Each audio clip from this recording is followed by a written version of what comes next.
আজকে আমি ফুলকপি নারকেল করবো। দেখুন ফুলকপি নিয়ে নিয়েছি আর নারকেল নিয়ে নিয়ে এগুলোকে আমি কেটে নেবো, এভাবে কেটে নেবো। এখন এই ফুলকপিটাকে আমি এইভাবে চিড়ে নেবো মধ্যখান দিয়ে। এই যে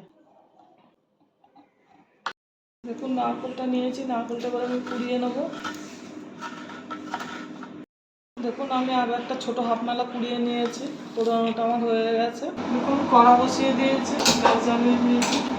কড়াইতে আমি তেল দিয়ে দেবো, সাদা তেল, তবে একটু সর্ষের তেলও দেবো।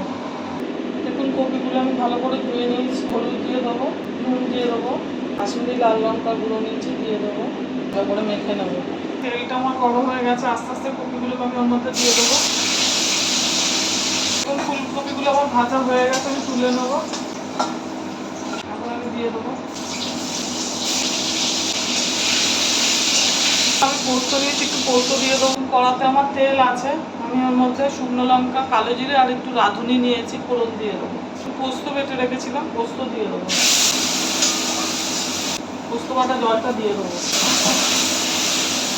ধনে গুঁড়ো নিয়েছি, ধনে গুঁড়ো দিয়ে দেবো। এর মধ্যে ফুলকপিগুলো দিয়ে দেবো। আমি আবার একটু জল দিয়ে দেবো, ঢাকা দিয়ে দেবো। নুন নিয়েছি, নুন দিয়ে দেবো। চিনি নিয়েছি, চিনি দিয়ে দেবো।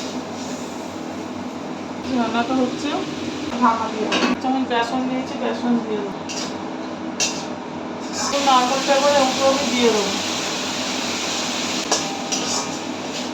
লঙ্কা নিয়েছি, দেখুন ফেলে রেখেছিলাম, কাঁচা লঙ্কাগুলো ওপর দিয়ে দেবো, দিয়ে দেবো। রান্নাটা আমার এরকম হবে। রান্নাটা আমার হয়ে গেছে, আমি নামিয়ে দেবো। দেখুন নারকেল ফুলকপিটা আমার বানানো হয়ে গেছে। এইভাবে বাড়িতে বানিয়ে করে খেয়ে দেখবেন, খুব ভালো লাগে। আর আমার চ্যানেলটা লাইক, সাবস্ক্রাইব আর শেয়ার করে দেবেন।